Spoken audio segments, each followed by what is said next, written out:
Hello again, everyone. Welcome back to another episode of History Revealed. I'm your host, Tess Evans, public historian, and today I'm just going to give you a brief overview of the history of book banning here in America.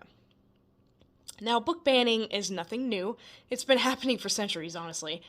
And one of the first examples we have of book banning here in America was during the 1600s in New England, when there was some critiquing of the Puritan way of life being published, and so the Puritans definitely banned anything like that from public circulation.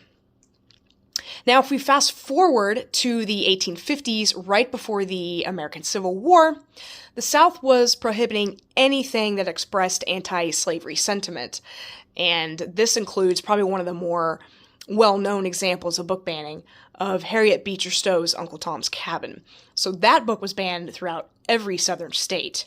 And even right after the Civil War, the South banned anything that painted them in a poor light as far as their actions amid the war itself, before, during, and after.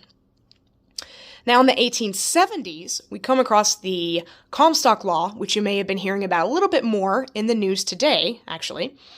But it essentially let Congress prohibit any type of mailing of anything that was seen as obscene or any type of immoral materials.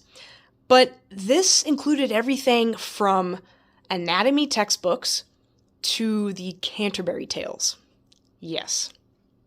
And in Boston, Walt Whitman and Ernest Hemingway's works were being banned, some of them, not all of them.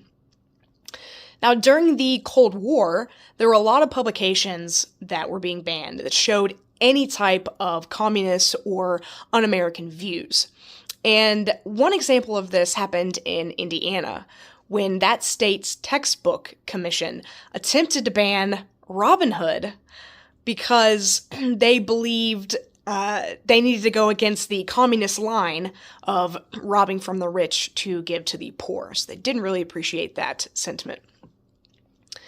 In the 1980s, after a school board in New York banned books that they considered anti-American, anti-Christian, or anti-Semitic, the Supreme Court actually got involved. And they ruled that school boards could not ban books just because they didn't like what the books contained. And so now, present day 2024, we're seeing books banned with LGBTQ plus themes and themes about race and racism.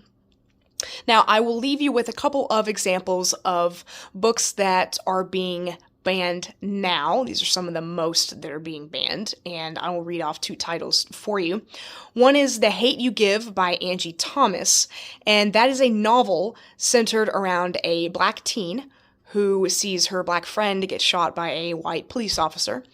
And the second book is called The Absolutely True Diary of a Part-Time Indian by Sherman Alexie, and that is a story about a Native American teenager who aspires to become a cartoonist, but is going through a all-white school.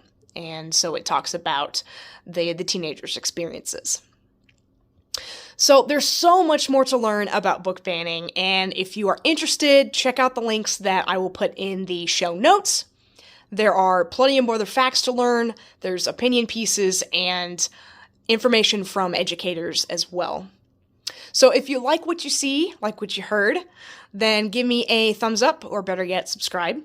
And until I see you all again for the next episode, go out and learn. Bye now.